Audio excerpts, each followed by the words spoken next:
there's whole generations of people here in the upper Midwest. They're like, oh, I'm not really a big fan of fish. And I'm like, why? It's, oh, growing up, it was kind of fishy. And I'm like, right, because grandma and grandpa were making you eat old fish. Nobody wants to eat old fish, let me tell you.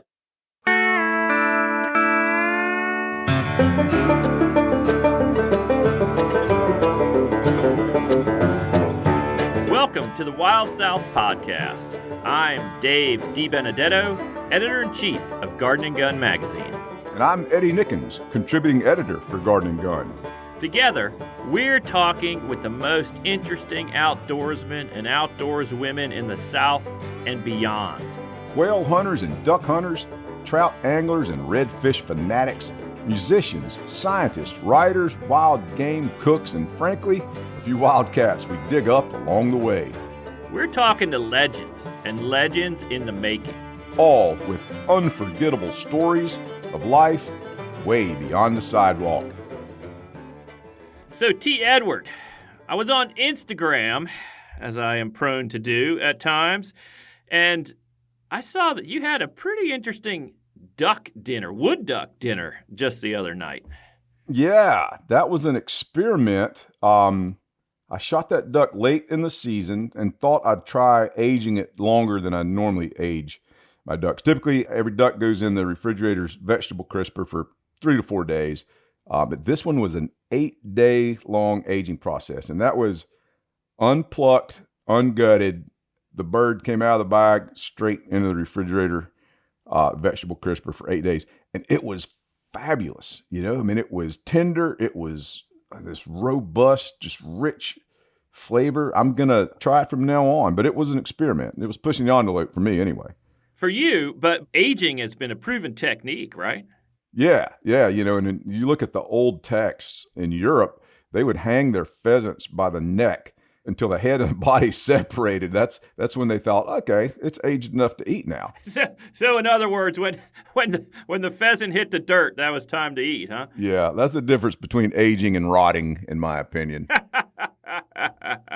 Well, your dinner was better than mine. I was in between basketball practice, swim practice, and track, so I had a very lame chicken patty from the freezer. But I'm glad to see that the experiment worked. Yeah. You know, and there's nothing like caramelized baby bok choy to put you in your place, Dave, for sure. T. Edward. All right, so talking about experimentation with food, our next guest, Andrew Zimmern, who's been a friend of mine for a number of years. I call him AZ. He's probably well known to many folks listening. He had a really, really popular TV show for about 10 years on the Travel Channel. It was called Bizarre Foods. And he went around the globe and ate some really crazy stuff, whether it crawled, whether it walked, whether it swam. I mean, just wild. But what's great about Andrew is he's also an outdoorsman, and he's an amazing, amazing chef. Yeah, and if you are a beginner or even an expert game chef, you're going to learn a lot. I learned a lot, not only from Mr. Zimmern. I'm not his friend like you, so I can't call him AZ yet. But I actually learned something from Dave DiBenedetto about handling fish, saltwater fish particularly. So kudos to you. What was that, Eddie?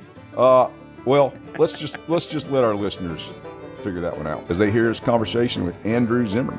Yeah, let's get to it.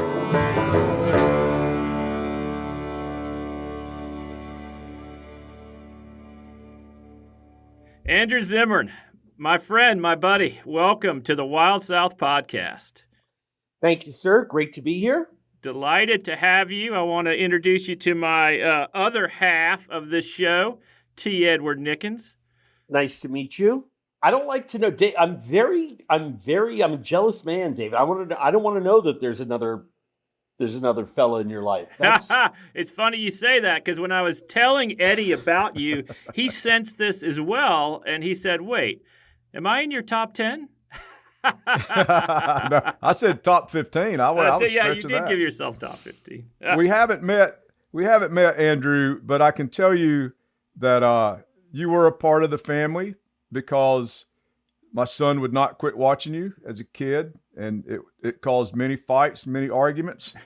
So he was a big fan. Appreciate your appreciate you raising the stress level in our home when I was trying to be a good daddy. That's what I do, sir. I go into people's homes and I raise the stress level. No, he is a big fan, and I know a whole lot of our listeners are big fans. I think they're going to be surprised at hearing some of the new things that you're doing.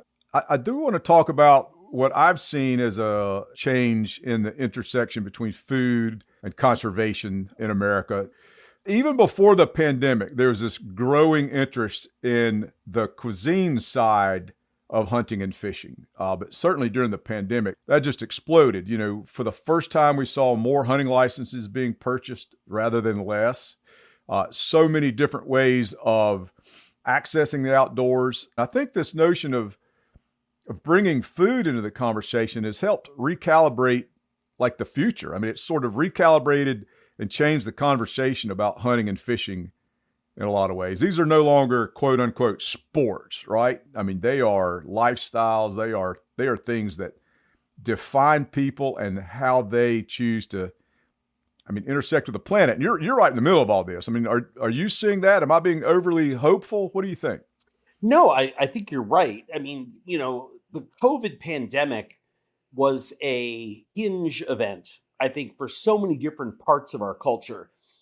I mean, I'll just tell you my experience here in Minnesota. It's end of March, beginning of April, 2020. And I had friends who were panicking about grocery store runs. But hunters and anglers, people who live an outdoors lifestyle, had lots of meat in their freezers. I have a second refrigerator, a second freezer, and then a third big chest freezer in my garage. And it's not there because I'm a chef. It's there because I like to hunt and fish. But I do know that when friends were panicked, I wasn't. Yep. And part of it was because I knew that what we were looking at were wobbles in our food chain. They weren't disconnection points.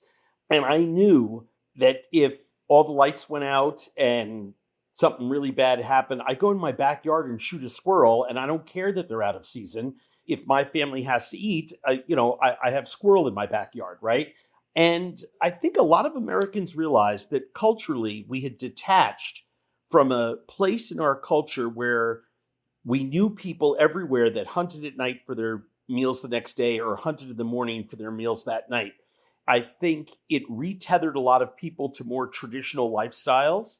Mm-hmm. And I think that's good because, in my opinion, the people who are rooted to the land understand more about our climate, our biospheres. Sure, there's some bad actors everywhere, but for the most part, people who hunt and fish are the best conservationists I know of everything, not just necessarily what they're hunting and fishing, simply because they're aware. And I think awareness is what had been missing for a long time. Let's talk about you for a minute as a hunter and a fisherman. You grew up in New York City, right? Yep. Yeah. When did you take up, or who taught you? What was your entree into into the world of outdoor sporting? Well, I've always been a cliche buster.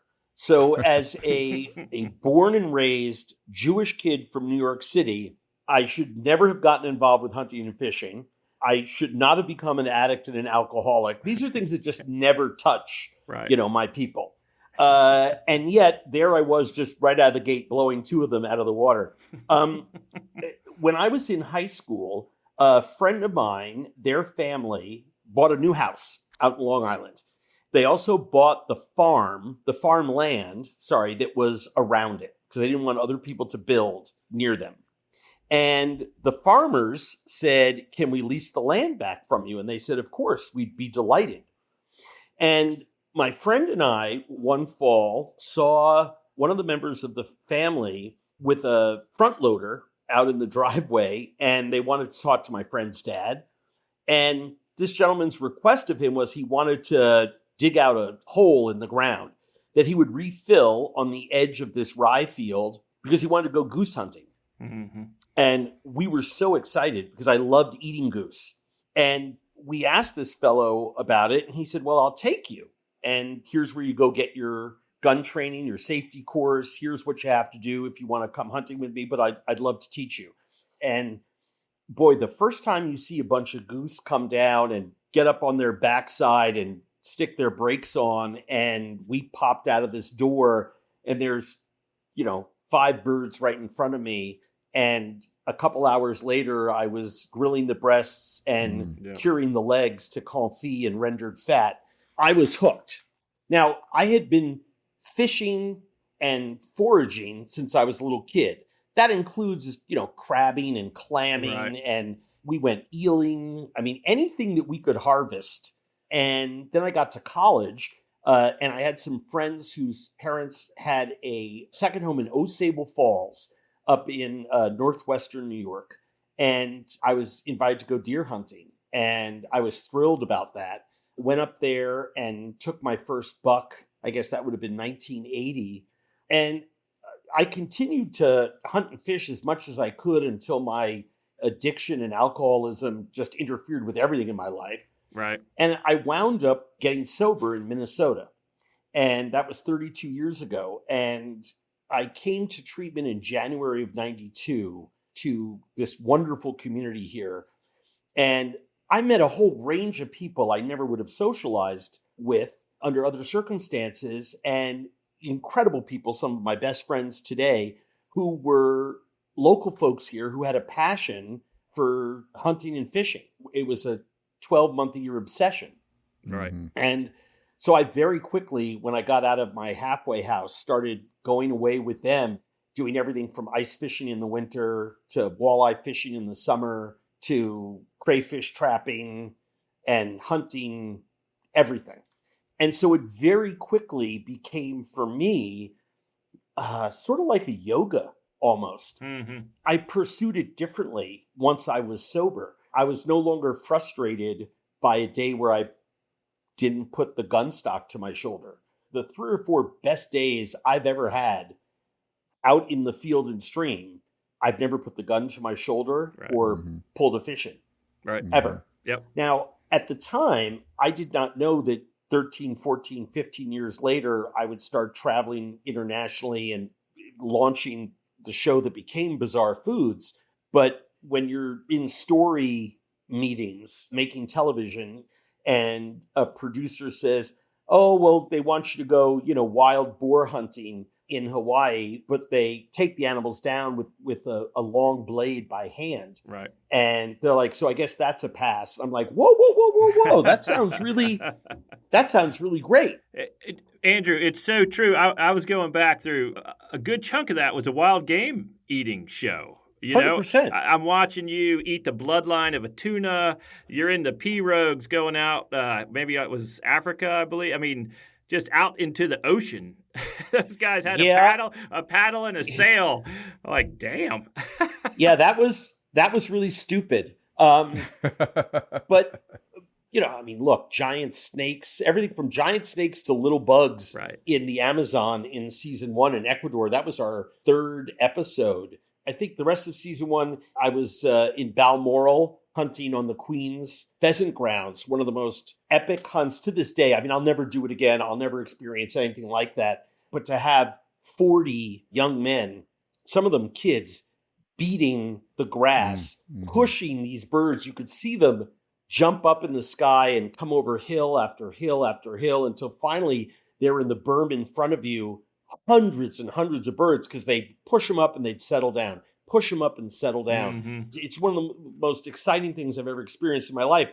Not as exciting as when I started the day at Balmoral, where you go into the Royal Armory and there are hundreds of guns. And of course, all British made, stunning condition, most of them 100 years old, but they have these little tags and placards next to all the guns so you can see who used them before you. And the guy, it's actually in the show, he hands me this shotgun and he looks at the tag and he says, do you want to know who used this before you? And I said, yes. He says, the person who used this gun last was Fidel Castro, and before that it was Mr. Churchill. Oh. Hey, I'm curious about that gun collection. Was there a Daisy Red Ryder anywhere in the collection? There was, and I picked it first, and they said not on camera, but that's Her Majesty's favorite, obviously. So it was a complete collection, then. That's what I'm hearing. I wanted to go back real quickly to one thing you said earlier, back to the pandemic, only because I remember this with the freezers, right? Because I had a couple of freezers in the garage, and we were starting to whittle down pretty good too, right, Andrew? And my wife was terrified about the possum back straps that were on the lowest level in the back corner. Yeah. That things were going to get that grim. Did things get that grim with you? Was there? No, because I would save a lot of hunting. Like I was lucky enough to hunt for a lot of animals out of state on TV for work with such frequency that I knew what not to put in my freezer. and you know, possum is one of those animals, you know, I think I can make magic with any game that there is. There are two animals that I can't do anything with. One of them is possum. Oh, that hurts me. Well, you can braise it. You can braise it all you want. You can make it tender all you want. To me, it's not redeemable. There's lots of other animals I would rather braise. I like raccoon a lot. Raccoon's good. I like nutria a lot. And the other one is gar. Yeah, but I'm gonna push back a little bit on the possum, Andrew. If you've not had classic possum and sweet taters in the South, you're missing out. You're missing out. Well, I'm gonna come and eat some with you one day then, because I'm always willing to be convinced I'm wrong. You do that. I've never heard you talk about possum before, T. Edward. Dude, I have an affinity for the possum. Really? I once wrote a 6,000 word, that will be of no surprise to you, No. story on the role of the possum in colonial American culture. It was called The Wonder of the Land Animals. The possum, collected in North Carolina, I think it was 1709, was taken back to London. I am telling the God's honest truth. Taken back to London in a cage. It was the first marsupial that had ever been seen in Europe. And people lined the streets of London just to get a gander at what was called the wonder of the land animals. I'm a one-man possum appreciation society. We'll talk about this later.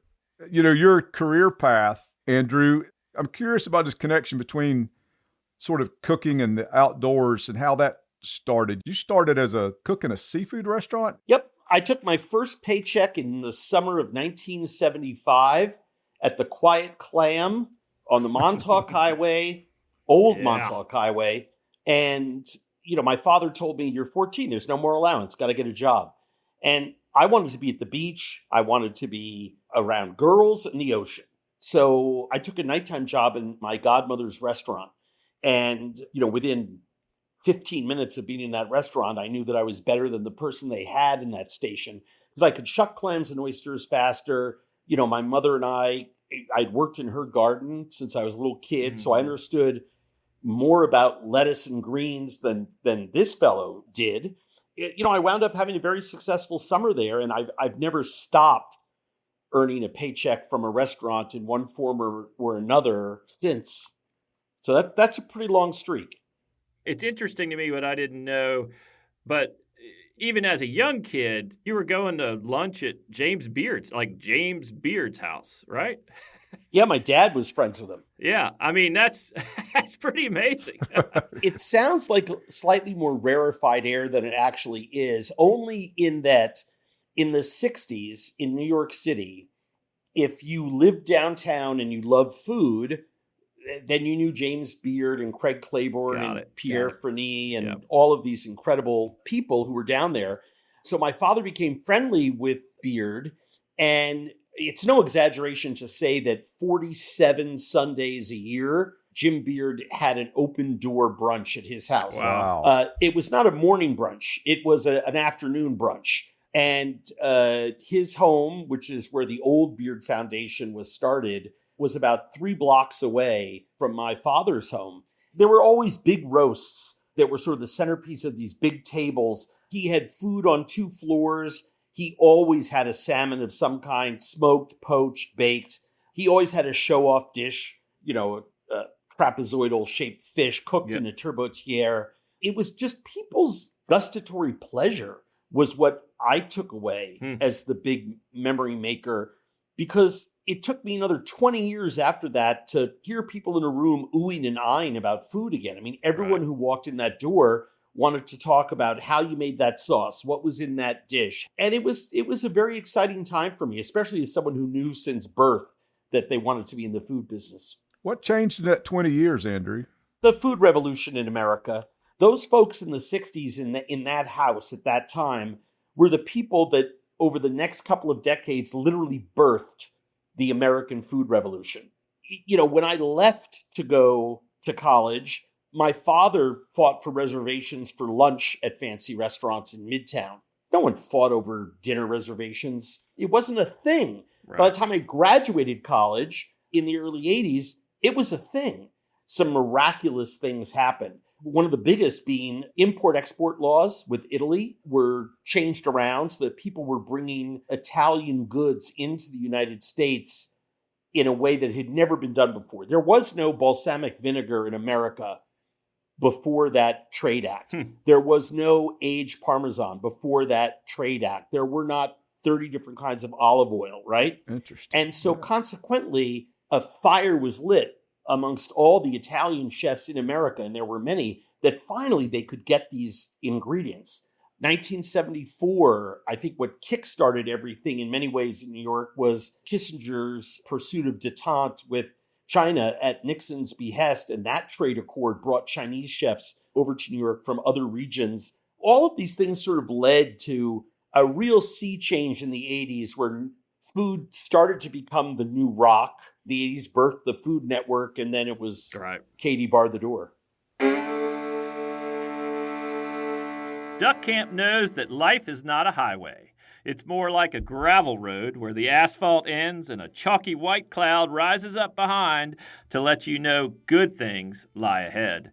Duck Camp's best-in-class fishing and hunting apparel has been tested out there, from Alaska's backcountry to the duck blinds of Louisiana, from buttery soft bamboo sun hoodies, one of my favorites, to brush pants to iconic Game Series hats. You can gear up for your next gravel road moment at duckcamp.com.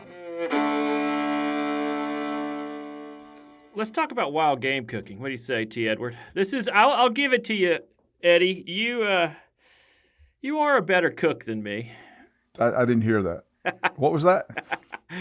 So, Andrew, you've got 2 shows that are going to be on this year about wild game cooking. You got the Wild Game Kitchen and Field to Fire, correct? Yep, that is correct. You talk about, I think it's in the description, or it's said in the description of Field to Fire, that it's about demystifying cooking wild food. And I'm curious what your take on what the mystery is. I think there's several mysteries. What do I do with this leaner animal? What do I do with something that still has fur or hide or scales on it?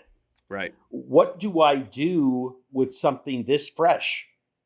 And as you both know, certain fish need to come out of rigor before they're really delicious. Certain animals are better cleaned a certain way and then hung to age for a day or 2 or 3 or 4 or longer. Some animals need to be eaten right away. Right. In fact, with every passing second, I would argue crab and shrimp, for that matter, become less delicious. Right. So I think there's a lot of mystery involved in there for the home cook. I think even more so when you start to say, well, we're just going to cook it over open fire, which to me is the best way to cook anything. And the reason it's tricky is we've all gotten spoiled by turning a dial and regulating temperature. But the minute you cook something wild, where every fish in the ice chest is going to be a different size, different width and length, right? Mm-hmm. Fillets included. Yep. Each animal, depending on what month you take it in, is going to taste different and cook differently because of what it's been eating, how much fat it's put on, what the temperature was like out. There are so many variables. And then you have the variable of heat and how to control that. That's why I find it endlessly fascinating as a professional to cook, because it's, I really have to think about it. It's way more pleasant to cook wild things over an open fire. And then I think that there's a whole other mystery that's laid in there that has more to do with bias. Yeah. And I'll describe one to you that I bumped into here in Minnesota. Someone takes a lot of walleye in the summer. They don't want to freeze it because they want to eat off all this walleye for the next couple of days. But after 2 or 3 days, they realize, darn, I better fillet these babies, get them out of the ice and freeze them. And then they do whatever their grandpa did, right? Freeze them in a block of milk, right? Or whatever their family tradition is. Then when it's defrosted, 6 months later, maybe it has a little freezer burn on it, but it's always a little less wholesome than the day it came out of the water. And so there's whole generations of people here in the upper Midwest. They're like, oh, I'm not really a big fan of fish. And I'm like, why? Growing up, it was kind of fishy. Right. And I'm like, right, because grandma and grandpa were making you eat old fish. Right. Nobody wants to eat old fish, let me tell you. So people have a recollection of, when I was little, I think someone fed us black bear and it was really greasy and really gamey. Or people think that certain critter somehow tastes less elegant than a really great piece of possum, dry aged beef or possum. And I always use squirrel as the example. I happen to be a real squirrel lover. Yeah. That makes you and T. Edward on this call squirrel aficionados. I love it. I'd eat squirrel twice a week if I could. As human beings, we practice contempt prior to investigation. Because anybody who's had fresh squirrel, I'd put that food up against absolutely anything. Hey, before we get into some recipe questions, let's go back to this notion of game care, Andrew, and taking care of fish and game, way before it hits the plate or way before it hits the pot. I don't think there's gamey animals. I think there's animals treated poorly after you get them home. I mean, this is a little bit of a pedestal. Again, I'll butcher all my deer on a laundry table beside the washing machine. All of my ducks are aged in the refrigerator. I bring them home from the swamp. If they're gut shot, I'll gut them. But most of the time, I don't even gut them. They go in the vegetable crisper, which was an alarming moment for my mother-in-law the first time she came to the house. But I'll age these things 5 or 6 days, without thinking about it. And I know David's the same way when he's saltwater fishing. I mean, we're crazy about taking care of the game before it ever hits a stovetop. Talk to us a little bit about that. Yeah, I think we have to acknowledge that there are certain animals that have a predilection to gaminess or spoilage on a faster calendar than other animals, right? Okay. There just are. But the other great fact that people miss is that dealing with anything right away is the preferred way to do it. Right. Even if that right away is simply cleaning out the entrails and leaving it to hang inside a refrigerator or inside your garage if it's the right temperature. But there are certain times of year, I actually have a set of nails that is like, those are my duck nails in November. Yep. And because I know that my garage is like 48 to 50 degrees in November. That's where I can hang ducks for 3-4 days, and it is just absolutely perfect. But I know there are people out there listening who are simply the recipients of meat, and no one wants to tell their Uncle Jerry that he doesn't clean an animal properly. But I will tell you, I'm glad that when I took my first raccoon, someone showed me how to clean it and take the glands. Right. They're pretty darn stinky out of parts of that animal. I'm glad that my first experience eating bear was with a Cherokee family in North Carolina that taught me how to clean that animal. And the whole family helped out because they were so persnickety about the way that they cleaned it and butchered it. I think there are a lot of mysteries for people about how to cook game. I do think that the secret behind the success to my outdoor cooking shows is an idea we had literally on the set. I think the first thing that I was doing was elk chops or something very mundane. But I remember I had the thought, and it never came up in 6 months of pre-pro on this show. Well, what about the people out there watching the show that don't have an elk chop in their drawer? And so I right away said, saying the effect of, today I'm cooking elk chops. And by the way, if you're cooking lamb chops or a tomahawk ribeye, you're going to use the same technique and the same recipe that I'm using right here. And it just came out of my mouth. And we made sure that every recipe, that if you didn't have a wild bird, you could do it with a store-bought bird. If you didn't have a sheep's head that you took in the sloughs around Charleston, that you could do the same thing with another firm-fleshed white fish from your local fishmonger. The recipes were inspirational as well as aspirational. And I think that helped bring a big crowd under our tent that wouldn't have been there otherwise. Hey, boss man, what's your favorite fish to eat? I'm assuming it's a saltwater fish. What's your favorite? Yeah, I mean, I don't think you can beat a gag grouper. I love a gag grouper. I know that doesn't sound sexy, but right after that, black sea bass, to me, are tremendous. I'll take a black sea bass over a nice black sea bass over a red snapper any day of the week. What do you have trouble cooking? You cook more fish than I do. Yeah. Let me add this quickly to that preparation. One thing I've been doing since I moved to Charleston is when I clean my fish, I don't let them touch fresh water.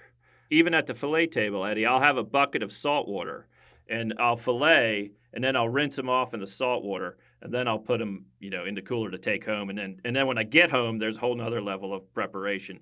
I'll spray off the table with fresh water, but I try not to let fresh water hit the meat of that fish because it immediately starts taking away from the quality of the fish. Have you heard that, Andrew? Really? You don't hose them down with the mold-encrusted 300-foot long hose that runs back to the marina dock? Nope. I see a lot of people do it. I want to explain one thing to people. And by the way, ice that comes from an ice company that is in a bag comes from filtered water. Okay? So even that is better than water out of the hose, because the water out of the hose at the dock, right, is always city water. It oftentimes has a lot of chemicals in it, usually chlorine. And I always bring a box of salt with me. By the way, it's even more important in a way for clams and oysters and shrimp and lobster. It's just fresh water can be the death of a lot of flavors. Wow. With fish, to me, it's always about diet, right? Yep. I've probably tried mutton snapper, I don't know, dozen times. Yep. It's fine. I like it. We got a mutton snapper that had been taken from the water 24 hours before I broke it down. That fish had so much beautiful fat inside it. I sliced it, and it was like eating Japanese yellowtail. I mean, It was extraordinary. Now, the fish was also as fresh a snapper as I've ever seen. Right. This fish was still opalescent. The meat sprang back when you pushed in from its scaly exterior.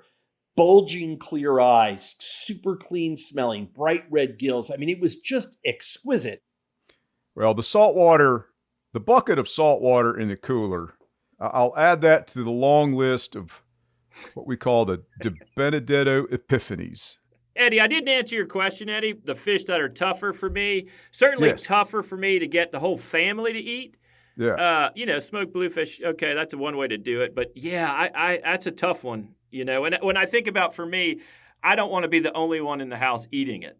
I want everybody to enjoy it. So bluefish is tough in my house. Yep. I think it's tough for everyone. Now, that is a fish that has to be cleaned the right way. Right. Really, really benefits from being gutted really quickly, tied to a line, and troll it for 100 yards backwards in the ocean to really purge that animal. Then the second thing that I do is I fillet that fish right away. I mean, I'll fillet it on the boat. I will take out the bloodline, and then you're going to have your best shot at creating something really lovely. Now, obviously, smoked bluefish is epically delicious. Yes. But I grew up on that. Right. But my father cleaned them really well, and then he would bake them Portuguese style. These days, I do it en papillote, Portuguese style. If I'm going to put it in a pan and smother it with onions and tomatoes and olives and olive oil and minced garlic and lots of parsley and lemon juice, and some orange zest and bake that is probably better for me to do smaller pieces, make the sauce first, because I want a lot of flavor in that sauce that I can't get cooking at 10, 12 minutes in the oven, because then the fish are overdone, right? Mhm. Right. So I tend to make my sauce ahead of time, and then I put it in a cartouche, a paper fold, seal it with egg wash, fold it around the edges, and bake it that way. And it's a dramatic presentation. It's so easy to do, and everyone loves it. And then halfway through, they're like, what fish is this? Right. I'm not trying to mask over flavors with the bluefish. The point is that there's very few fish that can stand up to that, right? I'll put king mackerel in that category, right? Perfect. Fish that can sort of get away from the home cook, and that the person who's an early adapter to eating seafood, you don't start them out on bluefish or king mackerel. I mean, that is is for sure. Yeah. Where does the cream of mushroom soup go in that recipe? Well, see, this is the thing. Did you miss that one? I'm glad you brought that up. When we were talking about demystifying earlier, I got to Minnesota. This is going back 30, 31 years. I go pheasant hunting with my friends. And we've cleaned the birds, and he starts cracking open tins of cream of mushroom soup. And he goes to the garage and comes back with 2 crock pots. I'm like, what are you doing? And he's like, dinner. We better get this on because it's going to need 8 or 9 hours. I'm like, 8 or 9 hours? That's a pheasant. I mean, the way you cook a pheasant is, confit the legs and then take the breast meat and fly it through a warm kitchen. I mean, you just want to barely cook that thing. And I was just stunned. I'm like, 8 or 9 hours? Then someone said to me, and hopefully the bones all float to the bottom. And I'm just like, oh my God, you're not cooking that, you're incinerating it. Now look, I don't want to yuck on anyone's yum. And if someone's grandmother, made you pheasant in the crock pot with cream of mushroom soup, and that's your idea of comfort food. Or your tradition. If that's your tradition, then so be it. That's your thing. Go for it. I just want the opportunity to show you what a pan-seared pheasant breast, deglazed with apple brandy, diced apples, apple cider, and apple cider vinegar with shallots and tarragon, and a little bit of rich poultry stock, finished with a little hint of cream, and do it in the classic style of Normandy, which is a region in France that has a lot of pheasants and a lot of apples. And, I just want them to try my version and let me know what they think. So a couple of straight up serious questions here for you. Andrew said, just moved into my first home and my cupboards are bare. Okay. Well, actually, as a freelance writer, my cupboards are still bare. But for the sake of argument, tell me the top 8 or 10 spices or condiments that I need specific to fish and game. And then I want you to tell me maybe a half dozen top cooking implements. Wow. Things that I can't cook fish and game without. Yeah. Great mustards, great oils, and you're going to have some. I mean, look, I like olive oil, but that can go very bad over very high heat very quickly. And it can turn food bitter when it's emulsified with too much water. So, I like to have other oils on hand, especially with game.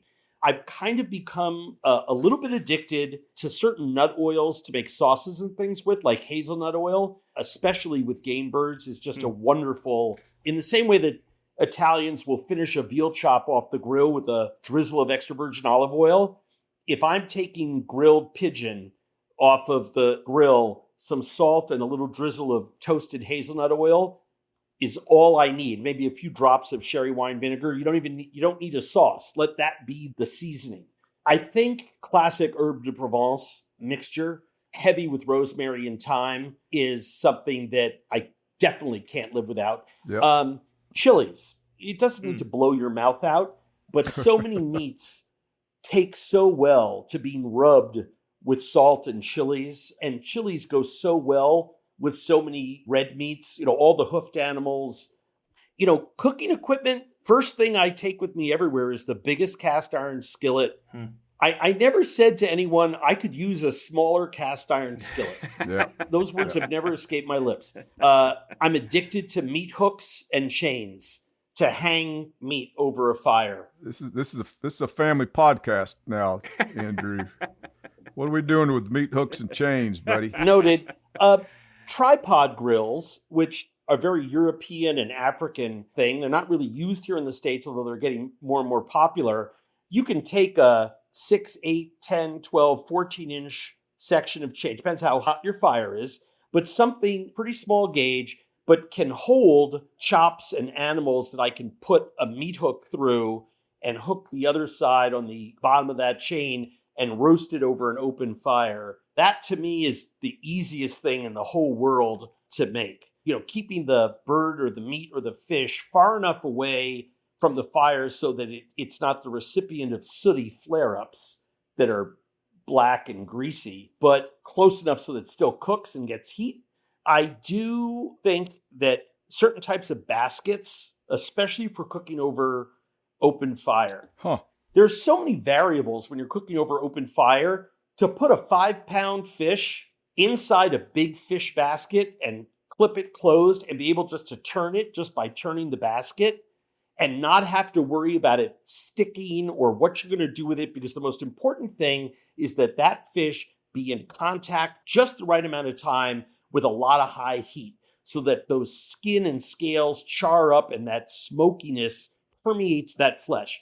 Then when you open up the basket, who cares what sticks to the outside of it? I even cook whole game birds in fish baskets. Let them marinate for a day in soy sauce and lemon juice and wine and garlic and oil. Just line them up in that fish basket and just keep turning them until they're done. I happen to think with a lot of food, not just wild foods, less is more.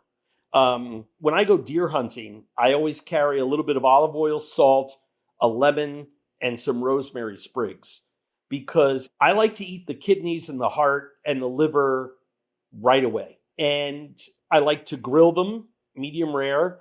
I like to char my rosemary sprigs and crush it up with some salt. So I make a mixture that's 15-20% salt and the rest is charred rosemary. If you have time to, rosemary and thyme, and use that to season it with a little bit of lemon juice and olive oil. I'd rather eat deer kidneys and deer liver and deer heart that way than any other way there is. All right, fellas, this has been very, very fun. I hate to say that we're coming to the end here. And Andrew, I have a question for you that may help kind of bring this all together. I saw you have a new project coming up that's close to my heart, close to the ethos of what we're trying to do here at the Wild South, and it's called Hope in the Water. Will you tell us just quickly what that is and what that's about? Sure. This project had its origin story about 10 years ago when I met a fish farmer named Dave.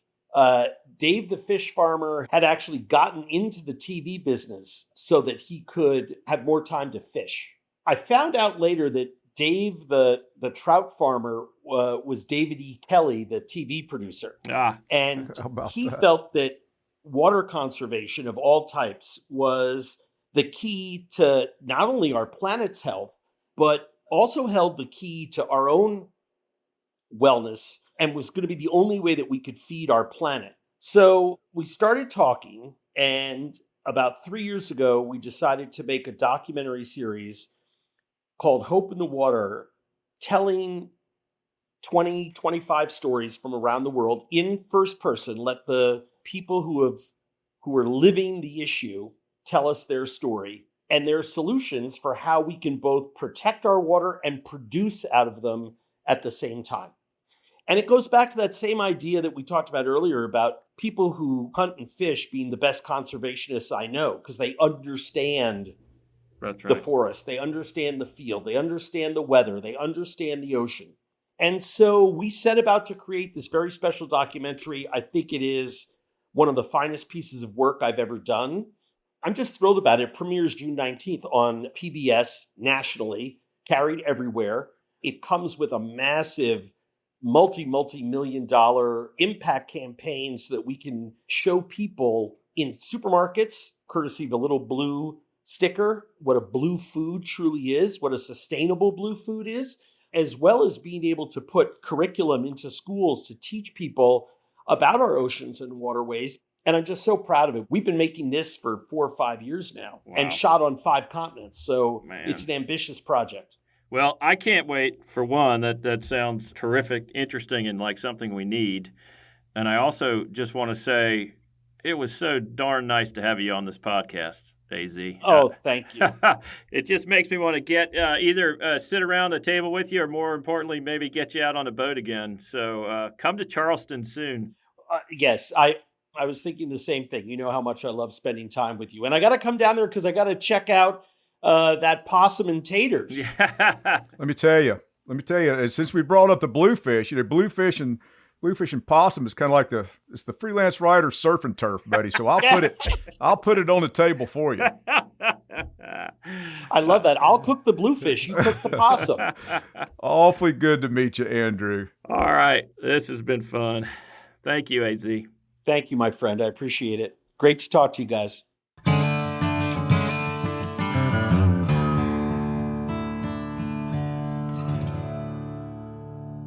So I finally figured out what the T in T. Edward Nickens stands for. Stands for possum and taters.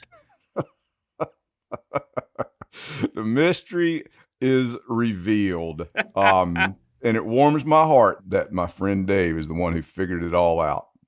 Tater Edward Nickens. We'll go with that. And what a great conversation, right? That we just had with Andrew Zimmern. Yeah. And I am stoked about this 3-part docu-series, this 3 episodes on PBS, Hope in the Water.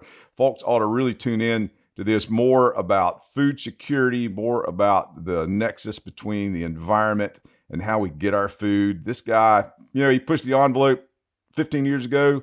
Andrew is still out there pushing the envelope. Absolutely. And, we've said this about a number of our guests this season, which is pretty cool, that it's so great to have these type of folks on the front lines, right? Really pushing for the environment that we love and spreading the word about what can be done and what needs to be done. Yeah. So you guys check it out. It's on PBS right now, Hope in the Water. It's going to really make you think. All right. The Wild South comes to you from Garden and Gun Magazine. This episode was produced and edited by Christine Fennessy, with music by our longtime friends Woody Platt and Bennett Sullivan. You can find us wherever you get your shows. And wherever you get your shows, please leave us a review. We're a little bit of the new kids on the block here. We'd love to hear what you think. Yeah, as long as it's positive. Just positive. No, I'm kidding. All right, here from Charleston, South Carolina, I'm Dave DiBenedetto. And here in Raleigh, North Carolina, Eddie Nickens. We'll see you next time on the Wild South.